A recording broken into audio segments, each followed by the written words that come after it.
2.5 years ago now. So yeah, basically at the start of the coronavirus outbreak, everything was kind of toppled on its head, and then there was no live music. All the venues were shut.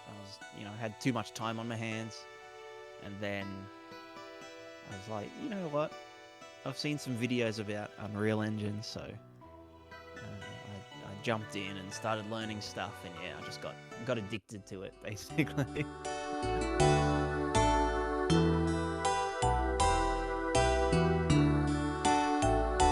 This applies to both like making videos and making games, but just sort of having the confidence and like being able to like trust in the process of like creating something. Because, and again, like I've run into a lot of people that kind of feel this way, and they get like really demotivated when they're kind of like starting something, and it can be like really overwhelming, and it's like not taking shape, and they think it's going to be a big disaster, and a lot of people kind of give up or like get frustrated and sort of give up at that point. But I think just having the confidence and like the trust to sort of keep going, and just know that if you keep pushing on through, it sounds a bit cliche, but you push on through the like past the wall, and I mean, not all the time, but a lot of the time there's like something good on the other side of that.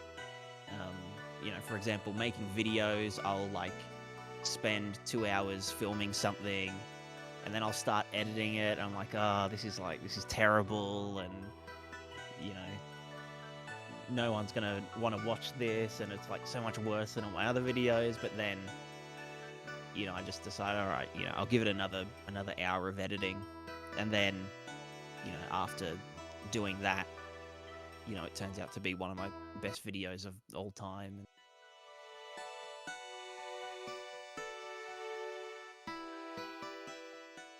I think that Unreal, I mean, specifically Unreal, I mean, like, they've kind of just packed it full of tools. Like, there's a tool for everything, like, you can, with Unreal 5, you can model things in the engine, you can animate things in the engine, you can, shift UVs around, and you can do this and you can do that. And I think from the outside, when you look at the engine as a whole, it looks like this great, big, monstrous, thing that you'll never be able to, learn all of it. But you don't really need to learn all of it. If you kind of approach it learning, each kind of tiny little section of the engine as you need it, it can be a lot more palatable. So I kind of just started with, very basic blueprint stuff, and then just sort of focused on, character movement and how that all kind of works, and did a few experiments. And then eventually I went down a big like shaders and materials rabbit hole, which like the majority of my channel is just like shader porn. But then, and then going through like systems like the physical animation, all that kind of stuff. So I think just like not getting overwhelmed is sort of the key to learning something so monolithic. Because if you try and learn little bits of everything all at once, you won't really retain it, and you'll quickly lose motivation. So I think just kind of focusing on one aspect at a time, and sort of kind of just like pursuing the kind of area that you find the most interesting at the time. So rather than, let's say I'm like learning how to animate, 3D character animation, and then I watch some video about like shaders, and I'm like, oh, I really want to learn how to do that, but like I'm supposed to be learning animation. I think just like kind of, yeah, following what you're interested in, like just put animation on the shelf for now, and just learn what you're really passionate about in the moment, because that's when you kind of, at least for me, when I get in like the zone, and I do like a 12-hour learning session. um yeah, so I guess just like passion and motivation, and the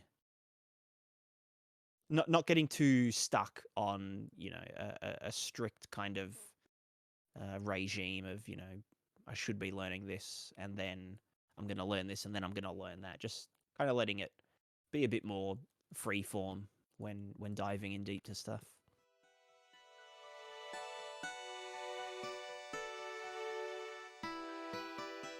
There's um a GDC talk about, it's not necessarily about the technical side of development, but there was one about narrative and like kind of uh I forget what it's called. Um it was called narrative sorcery, narrative. Let me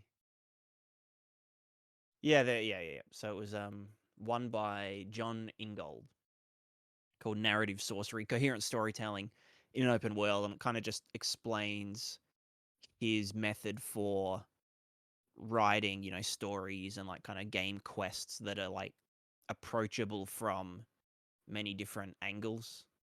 Um, and for some reason, yeah, like I watched that like at least once or twice, like a year.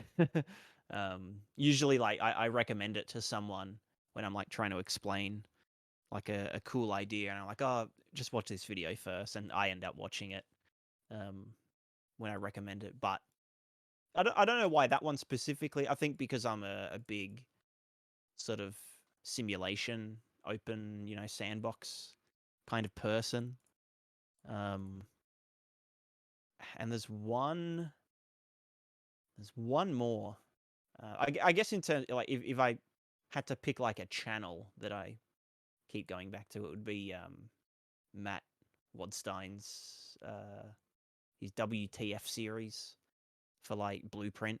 That's kind of how I learned, a lot of like game math, like how to get the distance between two things, or how to get, you know, what using this direction, how to get a point, you know, over here and blah blah blah. Um, yeah, his videos are they have a special place in my heart. Nice. So, you have a quite big following on both Twitch and YouTube with over 38,000 subscribers on YouTube alone. When it comes to making and marketing and building a game and fan base, what things are good to know when trying to get a fan base for a game or YouTube channel? Yeah, it's a good question. I think the biggest asset that any indie developer has is themselves. So, um, the thing that separates us from AAA games is that we have a face and they don't. Yeah, well, they have big logos, but you don't. Other than like Bethesda and like Todd Howard, you don't really think of like EA games and a person. It's kind of just like a big machine that pumps out these high quality but low creativity games. More often than not, I'm not trying to start any fights here. um, but I think for anyone that wants to start building up a fan base is to try and be as like personable as possible. You know, I mean, it's it's hard to say like, oh, just have good social skills, but um, I think having the confidence to kind of put your work out there and put your face behind it is, something that people can really connect with, um, and you know, not taking it too seriously. Um, all of my videos are very casual and very like Australian. Um, I curse a lot. I use naughty words just because I live out on a farm um, in Australia, so it's just kind of how I talk, and I don't really want to put on a persona. Um, just because I'm educating people doesn't mean I have to sacrifice who I am. So I'd say like the biggest asset is yourself and your personality. And the better you can let that shine through in, a video, or even, if you're making like posts on Reddit or Twitter. I don't even know if Twitter still exists at this point, but um, being able to hear someone's voice and see someone talking is like a big. Um, it can be the difference between someone clicking away or staying and subscribing and that kind of stuff. So your biggest asset is just be yourself and don't Yeah, change because you're it's teaching or making a video. exactly. Yeah, exactly. It sounds very. It sounds like a super cliche, but it's a cliche for a reason. It's because it works. Um, and people. I guess people like have a subconscious or like an instinctive kind of uh they know when it's you and they know when it's an act. Yeah. So I think that you know just being yourself, even if you're a quiet and reserved person or you're really loud and outspoken, or you know either way, if you're coming across as genuine, then yeah, um people will resonate with that. Nice. I mean, your videos always seem very like relatable on that kind of front, which is Yeah, always yeah. really nice because other videos on YouTube, like tutorials and just like devlogs in themselves, they seem very like fixed on one thing, whereas you like to make people Hmm. feel like it's their community as well as yours, which is a Yeah, yeah, really exactly, nice exactly. change from other channels, especially on Twitch. I Yeah, mean, I've been jumping in and out of your Twitch for well a while now. yeah, I'm here and yeah. there. I message and um, getting those points, you know. But The Prismatica coins. yeah, always redeeming Yeah, Wide Charlie. Um, yeah, yeah. but yeah, it's nice how you make everyone feel welcome, whereas other channels don't always. They make it seem like they're just doing it for Yeah, yeah, themselves yeah, and not for like everyone in general.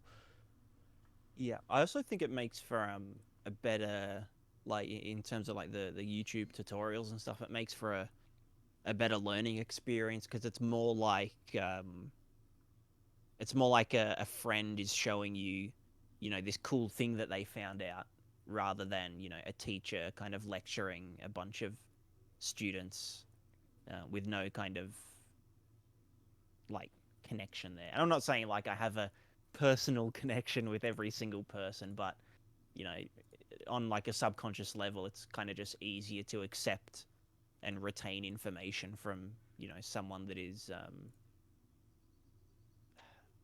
not familiar, but um, someone that is relatable. Um, you know.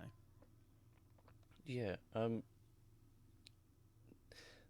I think that's all the questions I have.